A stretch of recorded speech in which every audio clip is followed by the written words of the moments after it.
And we're joined this morning by Congressman Lloyd Smucker from the 11th Congressional District, who joins us about once a month here on WSBA, whether he needs it or not. But we appreciate him coming in. Good morning, Congressman Smucker. How are you this morning? Morning, Gary. Good to be with you. You need a dose of this every now and then, right? Well, it's always great to talk with you. You know that. There was that awkward pause just for a moment. I think you were thinking about that. But no, always good talking to you, my friend. Thank you. Hey, lots of things going on right now. Infrastructure.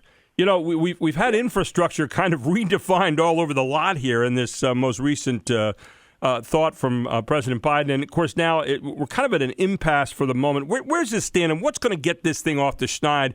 Obviously, we do need some work on infrastructure in our country. But, again, we got to be able to define it before we can do something about it, right? Well, listen, the president has talked about bipartisanship, has talked about working together. From the time he took office, actually, in his inauguration speech, but we have yet to see that he is serious about doing so.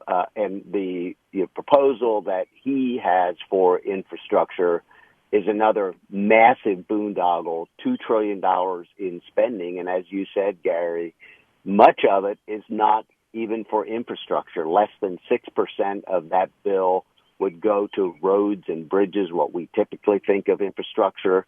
Other amounts would go for transit and rail, but much of the bill would go for things that have nothing to do with transportation or the like. For instance, $400 billion of it, $400 billion. So that's a significant portion of the bill would go for expansion of Medicaid, $213 billion for housing, increasing federal control of local housing market. It just goes on and on. $35 billion for climate science. Just goes on and on. And I think rural broadband, we need to expand access to rural broadband. They have more in this bill for electric vehicles than they do for rural broadband. Well, and this is the part. This is the part of the whole swamp thing that people talked about that we hate about politics, because if you want these other things, that's fine. I mean, if your agenda says, hey, I want to get these out there, that's fine. But deal with them in their compartments. Don't throw this into like a big omnibus bill of all the wishes that you'd like to have happen and then call it by another name. It's like going out and saying, hey, I've got a cow here, but I'm going to call it a duck. You know, that it doesn't work like that. You know, we know what infrastructure is. We have a definition for it. Let's stop trying to change that into a Democratic wish list of all the things you'd like to have happen and then try to kill all these birds with one stone. It doesn't work like that, does it? It's one of the funniest discussions I've had recently with people who agree with this bill, who say, yes, health insurance is infrastructure. I mean, let's call a spade a spade. Right. We can have a real discussion about what we should be spending money for, but why we're trying to put everything into it, call everything infrastructure just in the hopes that it has a better chance of passing just makes no sense to me. And then, this bill then, it's another $2 trillion on top of what has already been massive spending by this administration. And the other thing we just saw recently was a rolling out of his budget, which is just simply like it's breathtaking. It's unbelievable. And it's very, very reckless. And one of the other things we learned in his budget that President Biden and Nancy Pelosi lied to the American people.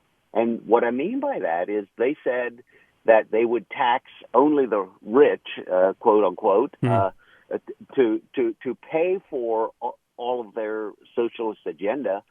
We knew that absolutely could not be the case. In fact, they can't tax enough pay for what they're doing. But his budget increases taxes on the middle class. It allows some of the provisions of the Tax Cuts and Jobs Act to expire, which would be an increase in taxes on the middle class. So, like his whole approach to bipartisanship, his whole approach to taxing the rich, it's a farce. The administration has been a farce. The other part of this too is with the push for the 15% minimum wage, with the idea that you're going to have businesses, particularly small businesses, get saddled with a lot of some of these new regulations with the 15%, for example, down the road. You're going to one of a couple things have got to happen. Number one, you're either going to raise prices, which again hurts the middle class of this country, who then can't afford some of the things that you'd like to be able to afford. Or you're going to pay a higher price, or you're going to have to tax people more in the long run. through either regulation or through tax laws. I mean, there are ramifications. There's accountability that's going to take place here. And the idea that we can just go out there and say, oh, we're going to get free stuff and, we're going to be giving away all this free money here. And we got a lot of people sitting at home in their duffs right now because of that. It doesn't work. I mean, and eventually inflation is going to catch up with this as well. And we're already seeing some of the results of that in the country, are we not? Well, absolutely. You're seeing it when you go to the gas pump. You're seeing it when you go to the grocery store. Yeah. If you're doing any remodeling or building a house, we're seeing massive price increases there. We're seeing it all over the place. I fear it's just the beginning of that. Biden says he wants to build back better. What I think his program will do is build back bankrupt.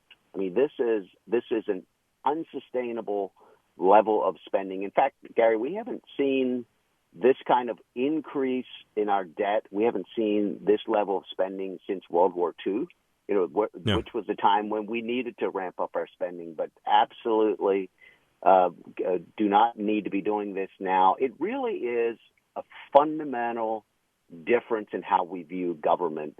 The Biden administration believes that the federal government should make decisions for us and should solve our problems for us. We saw the formula that works to create more opportunity than ever before with, as you said, lower taxes, lower regulation through the Tax Cuts and Jobs Act and economic plan that we put in place in the first 2 years of the Trump administration. Lowest poverty rate ever in the history of the country as a result of the economy that came because of that. This is the formula that works. It is believing in the American people rather than in the federal government. Well, and see, I think that's where we need to get back to, although I fought Republicans also at some point along the way here. Maybe we could talk about that in our next segment, as far as also being profligate in terms of spending many times and maybe not having the respect that their particular doctrine says they're supposed to have. With Congressman Lloyd Smucker from the 11th Congressional District. So, Congressman, I remember during the Trump administration also we had a lot of spending going on. And then, of course, we got into COVID and a lot of people said, well, it doesn't matter how much we spend right now. We're in this dilemma here nationally and we need to spend and spend and spend and spend. Now we're coming out of that and there are a lot of people saying we need to spend and spend and spend and spend. And yet other people are saying, wait a second, things ending, time to kind of get back on our feet and get back to normal. How much do Republicans bear in terms of where they've been in terms of some of this profligate spending?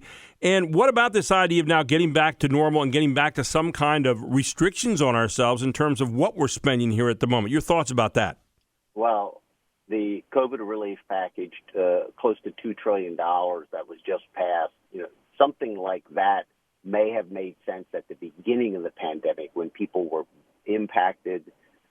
It really was affecting people's lives in a lot of ways, losing jobs, businesses shut down, and so on. So, I voted for the CARES Act, although I was concerned about some of the provisions in it. I thought it was the right thing to do. But to spend another $2 trillion when we're at the end of this thing, we're mostly getting back to normal, and much of the $2 trillion that is being spent in that bill will take place over the next few years, long after the pandemic is over. So it is just simply irresponsible and reckless. It really is building more dependency on the federal government. But back to the first part of your question, one of the most frustrating things to me since I've been serving in Congress has been the way that we handle the taxpayer dollars, the federal fiscal, how fiscally responsible or irresponsible we are there. It's unbelievable to me that we don't balance a budget every year. Mm-hmm. In Pennsylvania, when I was in the state Senate there, it sometimes is a pretty messy process. Passing the budget can take a while. There's a lot of argument about priorities and so on.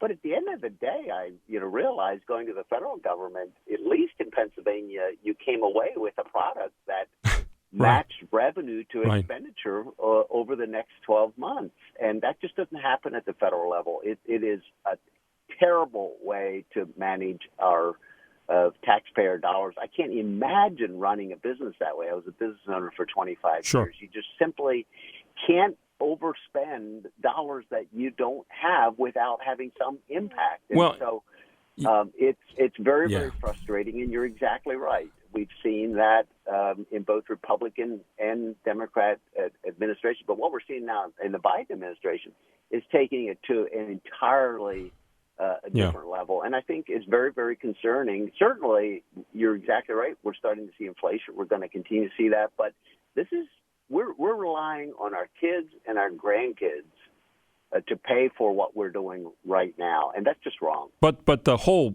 problem here is that none of us seem to think that it's ever going to have to get paid. And that's the scariest part of the whole deal, that somehow you're going to pay it in some way, shape, or form. And, that's what we're watching right now. I think that really get a lot of people really upset. I wanted to mention also, you visited the border recently. And, of course, Vice President Harris has been tasked with the job of dealing with that. She went to the Central America this week. She said, don't come. After, during the campaign, some of the things they were talking about seemed to say, yeah, come. And now we've got the highest number coming to the border in over 20 years. You've been to the border. You've seen some of it. What's going on here? What do we need to be doing right now? Is Vice President Harris right in going to check where the source of this is? I think there probably is a place for that, but there's also an immediate problem at the border. You've been there to see that. Talk a little bit about that from your perspective, Congressman. About a minute and 10 seconds left.